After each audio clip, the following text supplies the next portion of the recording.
Hey everyone, I'm Trevor, and today we're in the Disneyland area staying at the Anaheim Desert Inn and Suites. We're going to give you a full room tour and a review of the hotel, so let's get going.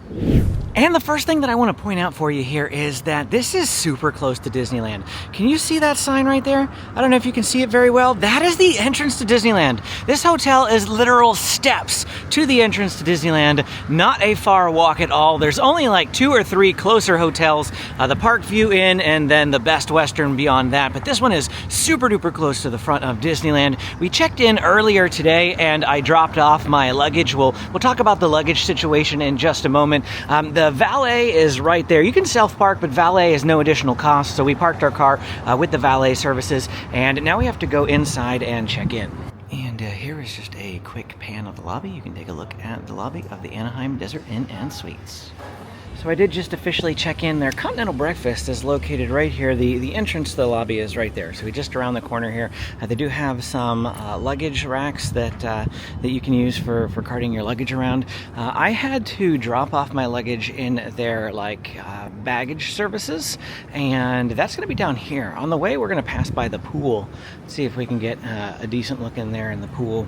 We'll pop in probably in a little bit. There's nobody in there right now. Actually, we could probably do it right now if there's no one waiting for baggage right now. And here is a look at their pool area. We just had to pass by the pool to get to the area where I pick up my bags, but they do have a hot tub in here. It's an indoor pool, so that's kind of nice. Doesn't matter what the weather is on the outside, you can come and enjoy the pool here at the Anaheim Desert Inn and Suites. But where I am going to get my bags is actually right here. So this is the locker room. They have a locker room for smaller items. You do have to use the lockers in order for smaller items. And then they have a larger storage room for like oversized items, some regular size suitcases and things like that. But if you have any carry-ons or like I have a pillow, that's going to be in these. And you do need quarters for this. It says it requires 6 quarters, and there was a key in here. You put the 6 quarters in, and it will let you pull the key out, thereby locking it. Once you put the key back in, it will require 6 more quarters to pull it out. So this is a one-time use situation. It does look like every single one of these lockers are in use, except for this one over here. This one, number 16, that is what the key looks like. And every single other one of the ones are in use, except for the ones that are listed as out of order here. So these are gonna go very quickly. Get them early if you can. This is 3 o'clock in the afternoon right now. I did this at about 7:15 in the morning, I think, is whenever I dropped off my stuff. Now let's go ahead and see if we can get this. Okay. There we go. We got it to open for us, and these they're quite large lockers. You see, I was able to fit this carry-on upright even, and then my laptop bag over here, as well as a pillow. So a lot of space in these. But they do require these for anything smaller than a regular size suitcase. Well, this is my room right here, 203. Of course, my hands were full, so I was not able to show you walking to it, but it is right next to the stairs here. There's also an elevator right there, which is great because, of course, you saw those trolleys, so you would need an elevator to take those trolleys to your room. And this is actually right above, like the continental breakfast is literally right below me, and then the entrance to the hotel is right over there. So pretty close here where we are, and there's, a whole bunch more that goes down there. This being right next to the stairs, I am curious to see if there's going to be a lot of noise from people coming and going, but let's go ahead and check out the room again. This is room number 203. This is a 2-queen room, and I've already put my luggage in here, so pardon those being off in the corner, but I did want to just pan the room real quick for you. Very clean looking, very nice looking. I turned on all the lights, opened the blinds so that we have a full view of this entire room, and you'll be able to enjoy it in its entirety. So we're just going to walk to the back first, and then we'll work our way back forward here. Moving into the sink area, we do have, it looks like, a coffee pot there on the counter and a couple of cups. What do we got by way of coffee here? Fine Arabica coffee. Fine Arabica coffee, it says. And looks like we've got a facial bar right there as well. Off to the right, we do have a hair dryer, and this is new. We got some moisturizer. Never seen some moisturizer like just mounted to the wall like that. That's very normal for shampoos and things, of course. We do have an ironing board over here. No official closet space, just this bar that hangs over, and a couple of hangers on there. 2 extra pillows there on the top, as well as some tissues here on the wall. Let's just pan around into the bathroom. Nothing fancy here, pretty standard bathroom. This hotel, I paid $189 for this on Priceline before all the taxes and fees that they hit you up with.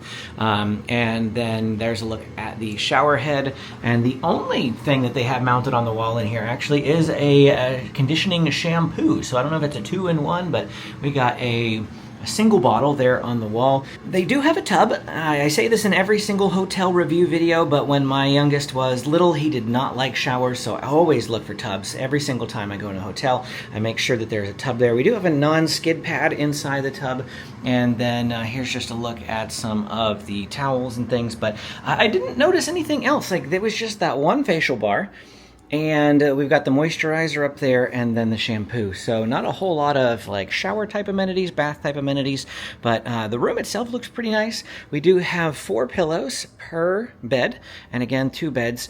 If I flip to the other side, now this is something that you don't see in every single hotel. I'd say at this point it's about 50-50, I feel like.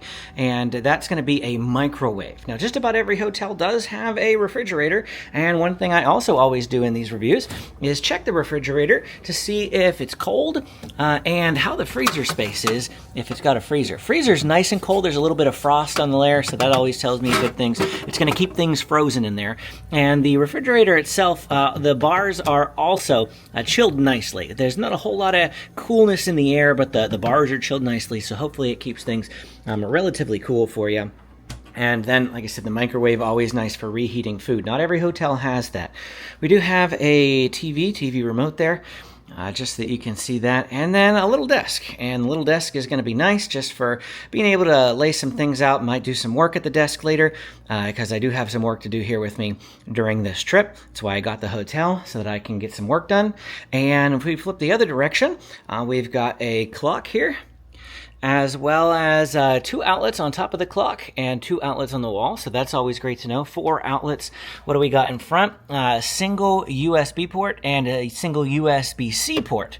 So all in all, that's actually a pretty awesome clock compared to a couple of hotels that I've been in, and the safe down below that. As far as the air conditioner goes, it is a wall-mounted air conditioner, and it is really stuffy in here because it is off. So let's go ahead and kick the cool air on, and that's good news. It's not very noisy. I have had a lot that have rattled before, and so it's getting a little bit louder now that I say that, but still not too bad. Fairly manageable noise. If you don't like noise at all, you're probably just going to want to chill the room down and then turn it off at night. And I am staying at this hotel based on your recommendation. So typically when we do those hotel reviews, at least lately, because I am affiliated with Getaway Today, usually Getaway Today will book the room for me and they'll comp the room and I get to stay for free. But there are a couple of hotels that are not with Getaway Today, and the Anaheim Desert Inn Suites is one of those hotels. But like I said, it's been recommended to me a lot of times by you guys, so I thought I would come see what it's like. And it is very nice and very clean. Fairly affordable. I did say $189 before all the taxes and fees. After taxes and fees came to like $225, and then they had like a $25, $27, something like that charge for parking, and it ended up being about $253, I want to say. I'm going to say $253 all said and done for this hotel. They do have free breakfast, complimentary continental breakfast, and so, you've probably heard me say that breakfast is never really free at these places. You're paying for them in the hotel cost, but $250, including parking my car, is not bad for how close we are to Disneyland. And today, if I didn't say it, today is Friday, May 16th, the first day of the 70th anniversary. And you better believe hotels are jacking up their rates because just about every single hotel on this strip is sold out. I tried a couple of different ones before settling on this one. And there's just a lot of no availability simply because of the 70th anniversary. So being able to grab this for just $250 after all taxes and fees and parking, I thought this was pretty good. And so close to Disneyland. Since we're going to be staying until about 11 o'clock at night, I wanted a hotel that was within very close walking distance, so that when I'm tired and it's the end of the night, I can come back here right away. Now at this point, what we're going to do is we are going to walk to Disneyland, and we are going to show you the walk. It's not hard. I already pointed out where it is, but we're going to walk to Disneyland, and we're going to show you the walk in a sped up fashion so that you can see just how long it takes to get through security and all of that. We have to turn the camera off for security, but we'll show you everything there. And then in the morning, we will review the breakfast and let you know how our stay was. My family's here as well. They're just off camera. All right, we are gonna walk to Disneyland now, and I am gonna start a timer just to see exactly how long it takes. We might encounter a traffic light along the way, and that's perfectly okay. 4:33 is the time that I am leaving.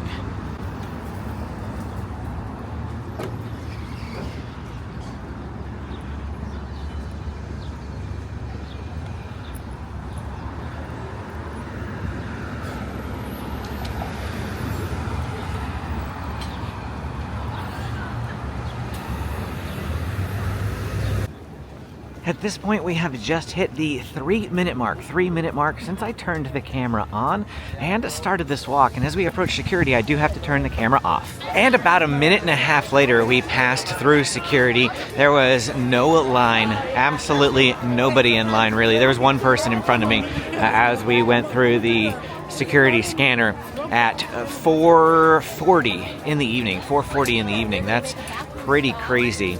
That every time that I've come to Disneyland previously, there has been a really long line of people coming in through security on Harbor. In the morning, in the evening, it didn't matter. This morning, we came through after dropping off our stuff with Bell Services, and there was no line then either, really. It just has been pretty great, but here we are. Literally, it is 6 minutes from the time that I turned on the camera. 6 minutes, and that included going through security, and we were walking into the Esplanade with Disney California off to our left, and Disneyland off to our right. That is how easy it is to get to the Anaheim Desert Inn and Suites, just outside of Disneyland. If you didn't have to bother with security, going back is probably about 4.5 minutes tops. Okay, so it's the morning now. And this is breakfast. This is literally like all they had.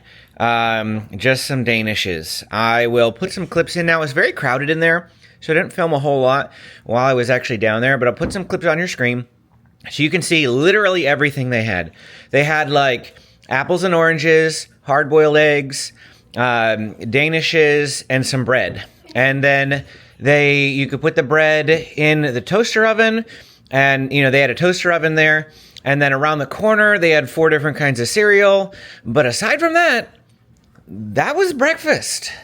There was nothing hot. No ham, no eggs, no pancakes, no waffles, no nothing. In fact, if it weren't for the Danishes, I probably wouldn't have grabbed much of anything except for a few cubes of cheese. That would have been it. And that would have been very sad indeed. So this is not a big breakfast place. This is not a place that when they say they have free breakfast, I've definitely had way better breakfasts in other hotels. This might as well not even have breakfast, in my opinion, because I think I could bring better foods from home than what they had in here. But I guess something is better than nothing, so you can take that for what you will. It's not better than nothing if they charge you an extra like $25 for this, and then that's all they give you. I have no idea. You know, it's not like it's line itemed or anything in what you spent, how much they charge for that free breakfast. But anyway, as far as the rest of the hotel stay here, I will say this. I didn't notice this whenever I was doing the initial tour, but that shower head is really low. I was about to say. Okay? Like, the shower head, this is the bottom of the shower head for me. At my chin. So I have to, like, duck. It was really bad. Hang on, Amy wants to talk. I just got done having a shower, and I'm short. I'm 5'1", guys, and I felt like I think I was ducking even underneath that shower head, and I'm 5'1". So yeah, it's really low. Other thoughts on the hotel? The bed wasn't like super comfortable, but it was serviceable. I fell asleep and slept like a log, but I sleep like a log in most situations anyway. The walls are very thin. Very thin. I heard police and sirens going by multiple times. If somebody came up the stairs, I heard them. Thankfully, I do sleep like a log. So once I was asleep, I didn't hear anything. So nothing woke me up per se. But while I was in the room, the walls are like really thin. I could absolutely hear everything. And then there's also a light right outside our window, and even at 2 a.m., which is when I went to bed, guys, because I was editing another video for you. That's the whole reason we had the hotel, because I needed to rush edit a video, and then we're going back into the park today. And anyway, there was a light right outside the window, and even at 2 a.m., it looked like it was kind of like daylight outside coming through the window. These windows are not very light-proof, so if you need darkness, depending on where you are, you might get a lot of light in the room, even at night. So keep that in mind as well. For how close it is, I mean, that's like the biggest perk, the best price about it, or best part about it. I loved being able to just walk back to the room super quick. At 11 o'clock at night was the time that I made it back to the hotel room last night. So all in all, a good, cheap, affordable place if you can get the price low. And otherwise, there are way better hotels to stay at as far as like sleeping comfort, breakfast quality, that sort of thing. The Best Western, like right next door, has way better food. Candy Cane across the street has awesome food, our absolute favorite hotel to stay at. They even have a shuttle. Not that you need it because it's within walking distance, but it is a tiny bit further away from this hotel. Before we close out the video, I did want to share a little bit more information on parking. So, Amy went to check with valet to see if we could leave our car here today. And they said that we could leave it until 1, but after 1 o'clock, they would charge us $45. So I only remember them charging me $25 last night. So $45 seemed really high.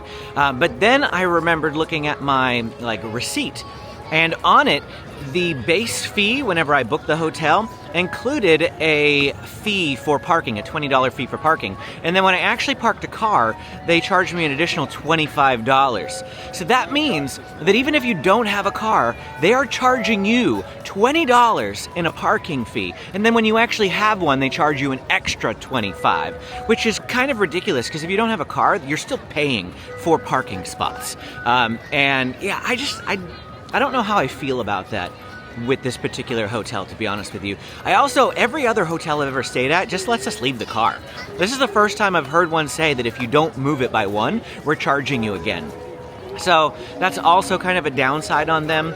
I probably will not be revisiting this hotel personally. And that's it for our time here today at Anaheim Desert Inn Suites, a hotel pretty close to Disneyland. If you enjoyed this video, don't forget to hit that like and subscribe button on your way out. You got questions? Drop them in the comments below. I am always happy to answer them. Click the video on your screen to watch more of my hotel videos. Thanks for watching, and we will see you again next time.